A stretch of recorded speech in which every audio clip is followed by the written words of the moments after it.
예, 오늘 말씀의 제목은 은혜의 개입 두 번째 시간입니다. 여러분, 우리는 어떻게 구원을 받게 됐을까요? 여러분, 어떻게 여러분은 구원을 받게 되었습니까? 어떤 단체에서는 구원의 날과 시와 때를 알아야 확실히 그 구원 받은 것이라고 말하지만 우리는 그런 믿음을 가지고 있지 않습니다. 우리의 구원은 현실 속에서 하나님이 우리 안에 만들어낸 믿음에 의한 것입니다. 하나님의 섭리가 우리의 삶에 작용한 결과라는 것이죠. 우리는 현실을 주관하시는 하나님의 섭리로 인해 믿음을 갖게 됐고, 바로 이 믿음이 우리에게 구원의 증거인 겁니다. 우리가 가지고 있는 이 믿음이, 내가 확인하는 이 믿음이 구원의 증거인 것이죠. 그리고 바로 여기에 하나님의 은혜의 개입이 있는 겁니다. 35절을 보면 이튿날 요한이 자기 제자 중 두 사람과 함께 서 있었다고 말합니다. 이튿날은 예수님이 세례 요한에게 세례를 받은 그 다음 날을 가리킵니다. 그리고 예수님을 본 세례 요한은 어제와 똑같은 말을 합니다. 36절 보겠습니다. 예수께서 거니심을 보고 말하되 보라 하나님의 어린 양이로다. 이 말씀에서 보다라는 말이 두 번 나오죠. 두 번. 그리고 39절에도 예수님은 와서 보라라고 말씀하시는데 여기에서도 보라라는 말이 한 번 더 나옵니다. 눈으로 보는 것과 귀로 듣는 것은 완전히 다른 겁니다. 듣는 건 소문으로 듣는 것이죠. 눈으로 확인하는 것이 아닙니다. 귀로 듣고 내가 판단하는 것이죠. 그래서 이것은 온전한 알밀 수 없습니다. 하지만 보다라는 것은 경험을 의미합니다. 온전한 알을 의미한다는 것이죠. 예수님이 지금 그 두 제자에게 나를 경험하면 온전히 나를 알게 될 거야 라고 말씀하신 겁니다. 중요한 것은 세례 요한이 예수님을 세상 죄를 지고 가는 하나님의 어린 양으로 보게 된 데에 하나님의 은혜의 개입이 있었다는 겁니다. 은혜의 개입으로 인해 세례 요한은 이튿날에도 예수님을 어제와 똑같이 고백할 수 있었다는 거죠. 보라 하나님의 어린 양이로다 라고 어제와 동일한 고백, 그 고백이 은혜의 개입이 있었기 때문에 그의 마음에서 가능했다는 겁니다. 그가 예수님을 보고 의심할 수 있지 않았겠습니까? 어제 봤던 그 사람이 아니라고 생각할 수 있었겠죠. 그런데 어제와 동일한 시각으로 예수님을 바라볼 수 있는 것, 어린 양으로 볼 수 있는 그것이 하나님의 은혜의 개입이 있었기 때문인 것이죠. 그래서 그의 두 제자 앞에서 보라 하나님의 어린 양이로다 라고 말한 것이죠. 그리고 37절에 보면 두 제자가 그 세례 요한의 말을 듣고 예수님을 따랐다라고 말합니다. 세례 요한과 함께 있던 두 제자가 예수님을 만나게 된 것과 세례 요한이 입으로 고백한 하나님의 어린 양이라는 말을 그 마음으로 듣게 된 데에는 정확한 하나님의 섭리가 있었습니다. 하나님의 은혜의 개입이 이 두 제자에게도 있었던 것이죠. 여러분, 예수님을 따라 나선 두 제자는 본래 세례 요한의 제자였습니다. 이 말은 예수님을 만나기 전에도 이들은 신자였다는 겁니다. 신자. 그런데 이들에게는 종교적 신념은 있었으나 은혜의 개입은 없었던 것이죠.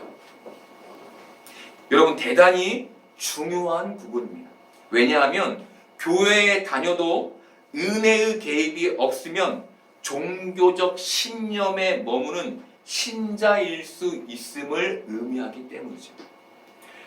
많은 사람들이 교회에 앉아 있는데 그 안에 은혜의 개입이 없을 때 예수님을 알아보지 못한다는 겁니다. 교회에 다녀도 그 안에 은혜의 개입이 있어야만 예수님을 세상 죄를 지고 가는 하나님의 어린 양으로 볼 수 있다는 것이죠.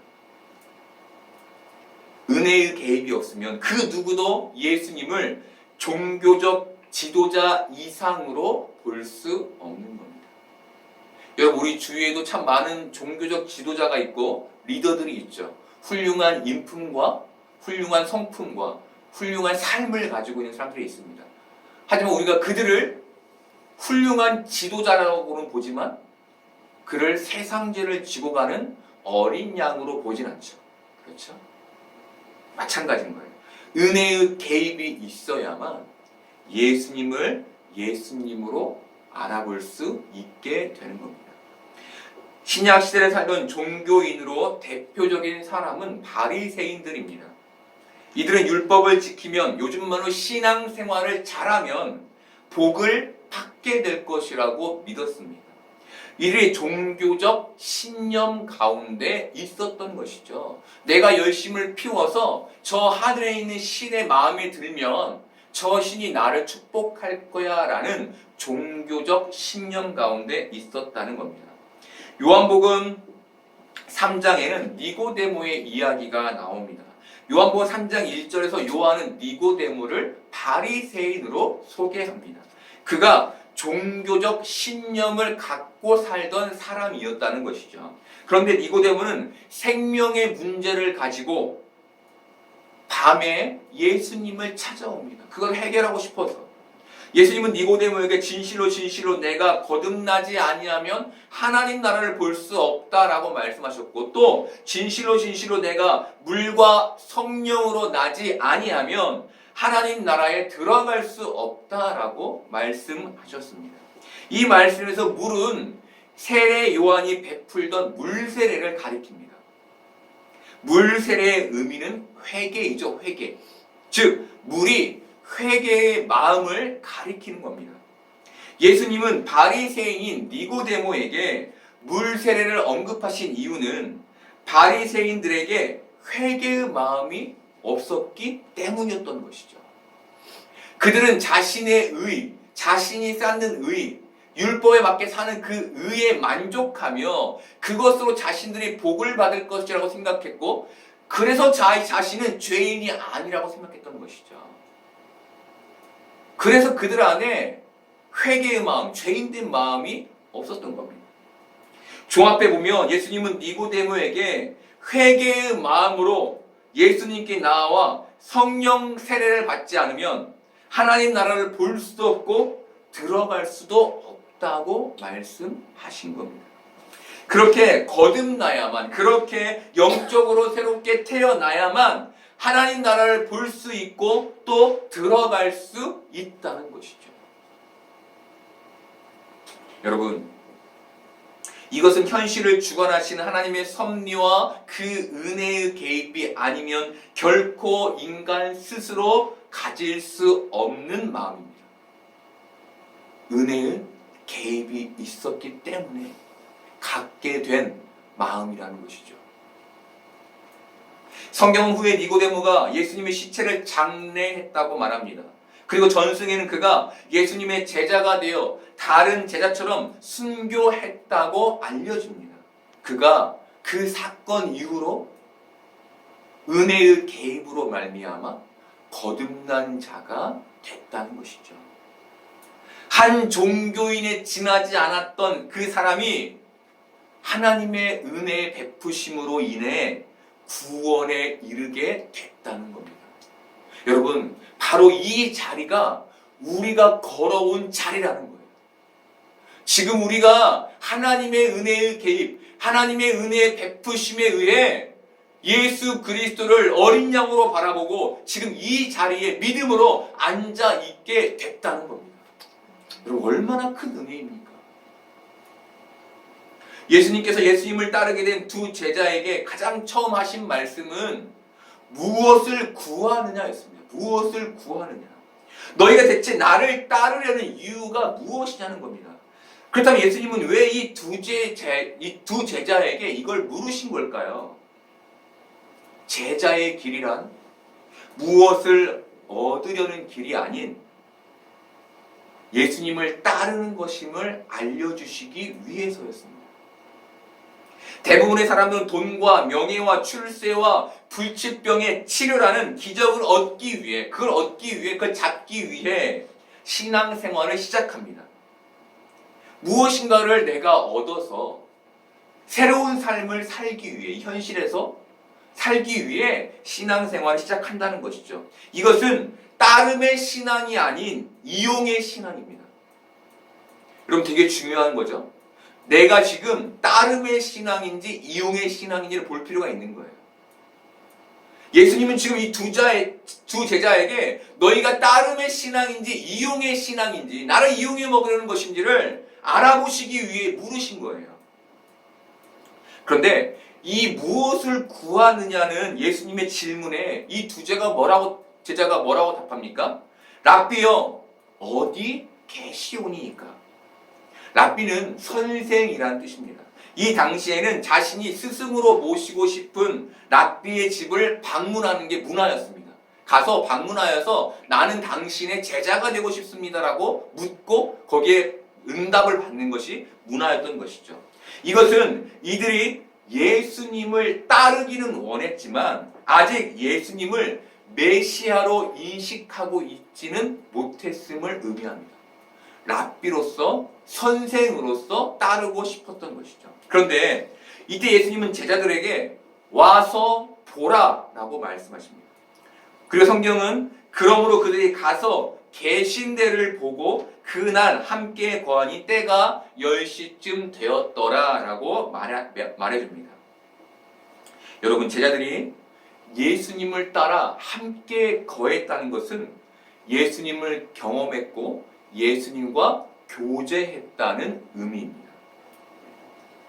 그리고 두 제자 중 한 사람이었던 안드레는 시몬에게 예수님을 메시아로 소개하게 됩니다. 여러분, 이것이 우리에게 뭘 보여주는 걸까요? 제자들의 신앙이 와서 보는 경험, 바로 주님과 교제한 그 경험에서 시작되고 있음을 보여주는 거예요. 그럼 대단히 중요한 내용입니다. 이 경험과 교제가 이들에게 예수님을 메시아로 알아볼 수 있는 생생한 신앙의 생동감을 줬다는 겁니다. 여러분, 우리가 이 신앙을 갖게 된 데에 바로 이 예수님을 만나는 경험, 이 예수님과 함께 했던 교제의 경험이 있는 거예요. 이것 때문에 우리가 예수님을 어린 양으로 알아보게 된 거고, 그 당시에 싱싱한, 생생한 신앙을 갖게 된 것이죠. 여러분, 현대의 기독교인들의 문제가 뭡니까? 믿음을 갖고 있긴 하고 예배를 드리긴 하지만 생생한 신앙의 생동감을 잃어버리고 있다는 것이죠. 이 자리에 앉아있어요. 저도 마찬가지예요. 앉아있고 설교를 전하지만 정말 그 안에 예수님과의 그 경험, 예수님과의 그 교제가 갖는 싱싱함과 생동감은 없는 채 죽어서 앉아있다는 거예요. 무엇 때문일까요? 바울은 생동감을 잃어버린 로마 교회에 이렇게 편지합니다. 로마서 10장 16, 17절을 보겠습니다. 그러나 그들이 다 복음을 순종하지 아니하였도다. 이사야가 이르되 주여 우리가 전한 것을 누가 믿었나이까 하였으니 그러므로 믿음은 들음에서 나며 들음은 그리스도의 말씀으로 말미암았느니라. 이 말씀은 이들이 듣기는 들었지만 움직이지 않았다는 겁니다. 행함이 없었다는 겁니다. 이들의 싱싱한 신앙의 생동감 가운데 살지 못했다는 겁니다. 왜 이들은 신앙의 생동감 가운데 있지 못했던 걸까요? 왜 이들은 말씀을 듣긴 들었지만 그 말씀에서 떠난 다음에는 신앙의 삶을 살지 않고 자신의 삶을 살아버린 걸까요? 하나님과 생생한 교제 가운데 있지 못했기 때문이었습니다. 그래서 말씀을 듣지만 그 말씀을 권위 있는 그리스도의 말씀으로 듣지 못한 것이죠. 여러분, 이 자리에도 있지 않습니까?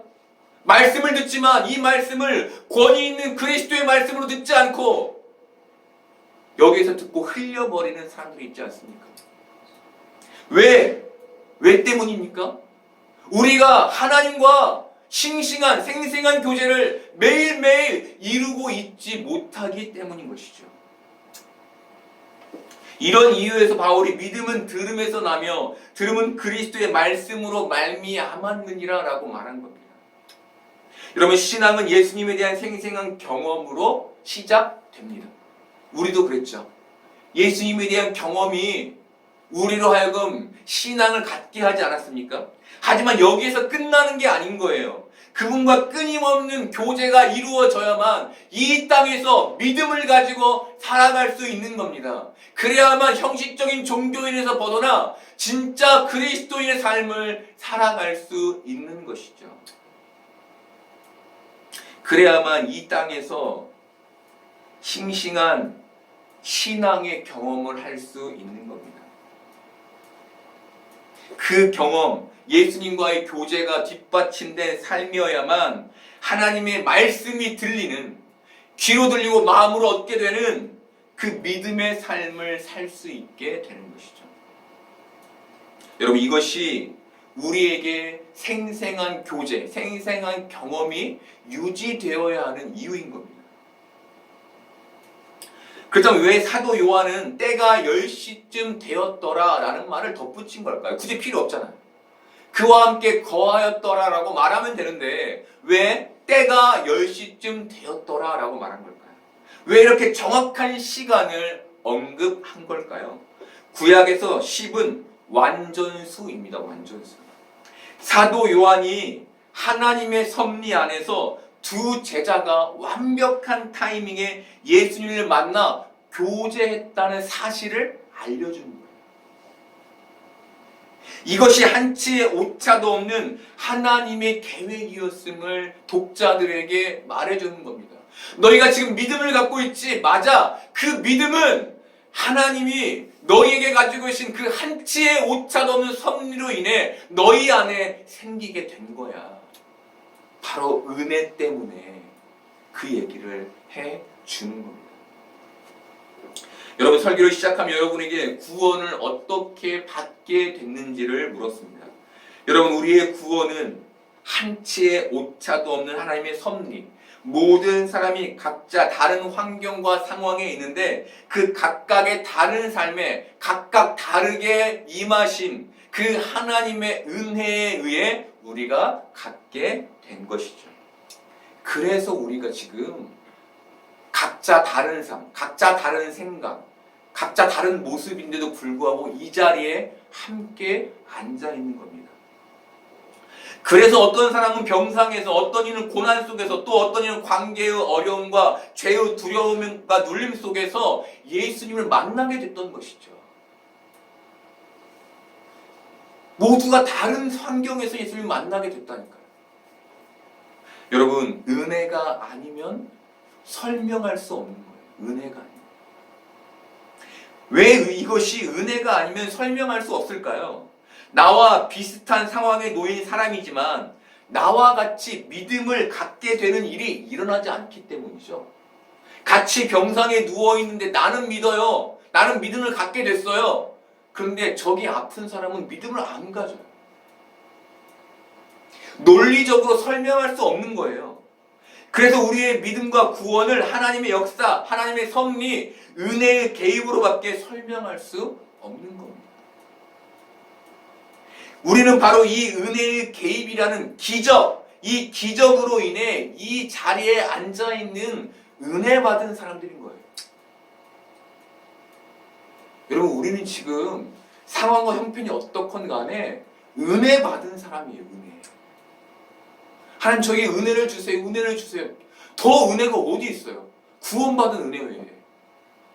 여러분, 저도 하나님께 은혜를 구해요.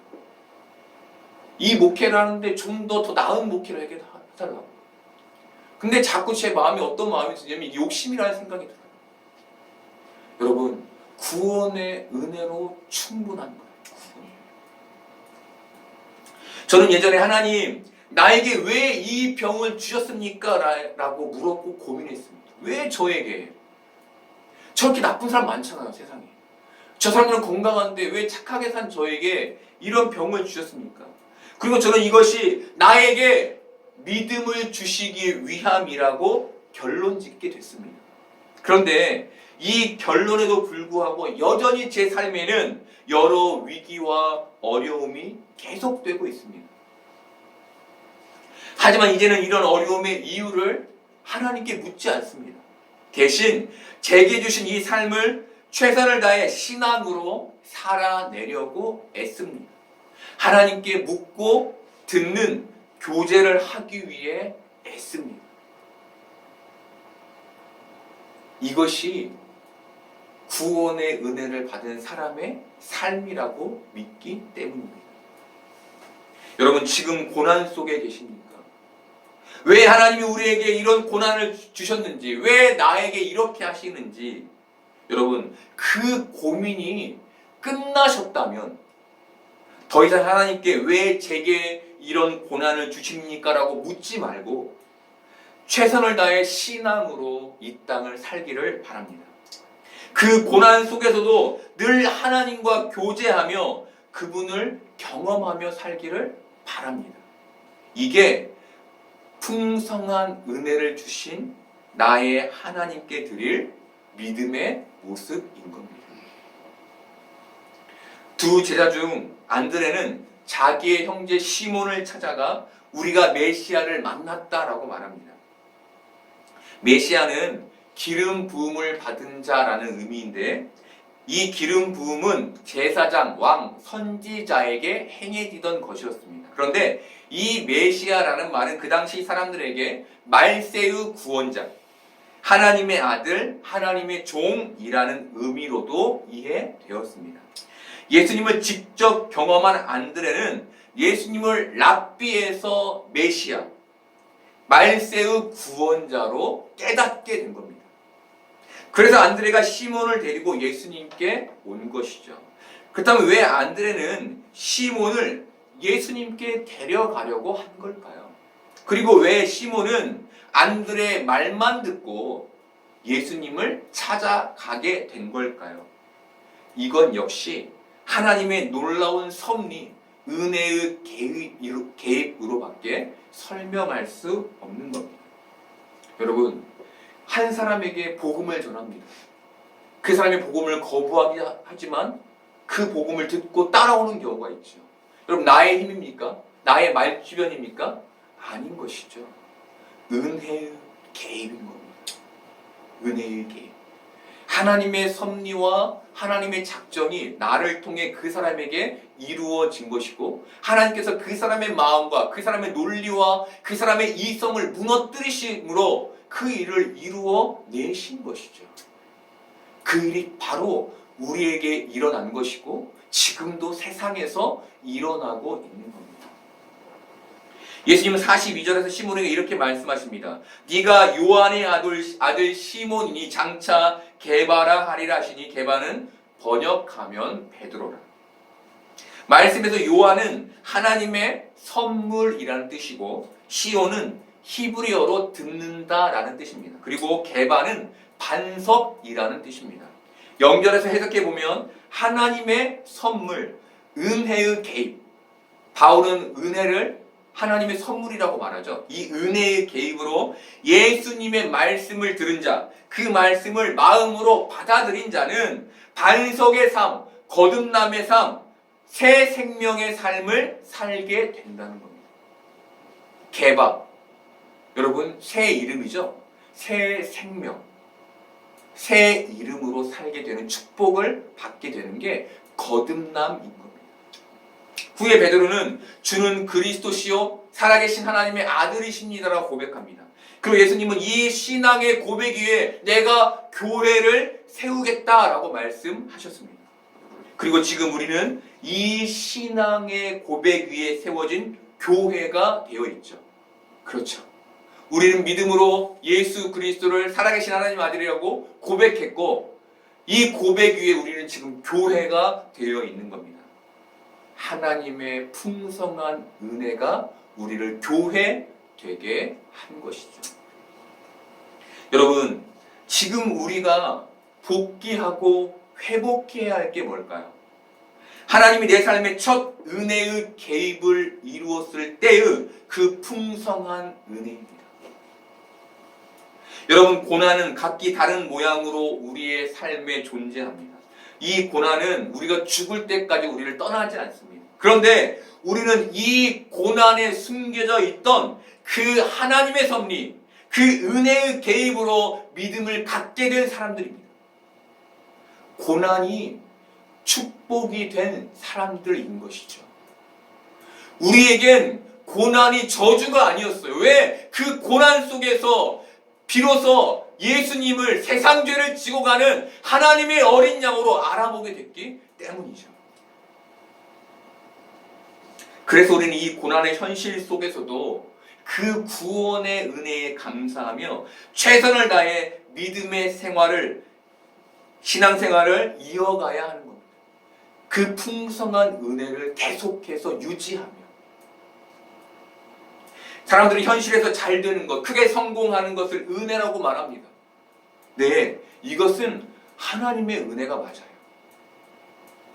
하지만 이것보다 더 큰 은혜, 이것을 집어삼키는 은혜, 근본적인 은혜, 본질적인 은혜가 먼저 우리에게 있었어요. 그것은 하나님께서 우리의 인생에 개입하셔서 우리에게 믿음을 주셔서 우리를 구원하신 그 은혜인 겁니다. 그래서 우리는 이 은혜를 계속해서 유지하며 살아야 하는 거예요. 유지하며. 그런데 많은 기독교인들이 이 구원의 은혜를 잊고 사는 것을 봐요.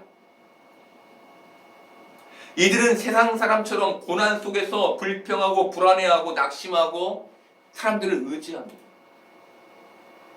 은혜 없는 사람의 특징이에요. 세상 사람과 똑같이 불안해하고 고민하고 낙심하는 거예요. 여러분, 신앙을 가졌음에도 고난 속에서 믿지 않은 사람들과 똑같은 모습이라면 그 사람은 믿음의 힘을 잃어버린 안타까운 사람인 거예요.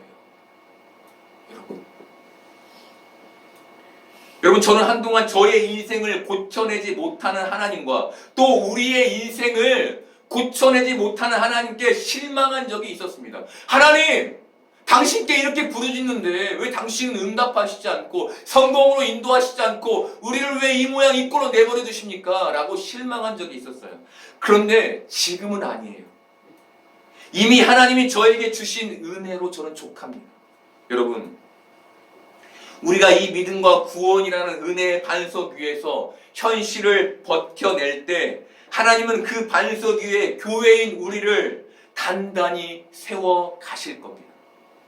바라는 것은 지금의 이 고난이 하나님이 우리에게 믿음의 반석 위에, 우리를 믿음의 반석 위에 단단히 세워가는 과정이라는 걸 깨닫게 되는 겁니다. 오늘보다 내일이 더 단단한 믿음의 사람이 될 수 있도록 우리를 그렇게 믿음의 사람으로 만들어 가시는 과정이 우리 속에 이어지고 있는 것이죠. 하나님께서 은혜의 개입으로 우리 안에 믿음을 시작하신 것처럼 이 과정 역시 하나님께서 우리 안에, 우리의 삶에 하나님의 은혜로 마무리하실 겁니다. 우리는 그걸 믿으며 나아가면 되는 거예요. 우리의 하나님이 그 모든 일을, 내 삶의 모든 일을 이루실 것을 믿으며 가면 되는 겁니다. 여러분, 우리가 하나님의 은혜로 인해 이 믿음의 과정을 잘 마치기를 바랍니다. 무엇보다 이 과정 속에서 늘 예수님과 교제함으로 생생한 믿음의 상태를 잃지 않고 유지하는 여러분들 되기를 바랍니다. 그렇게 이 땅에서 하나님이 우리에게 주신 그 풍성한 은혜를 매일매일 누리며 이 땅을 사는 여러분들 되시기를 소망합니다.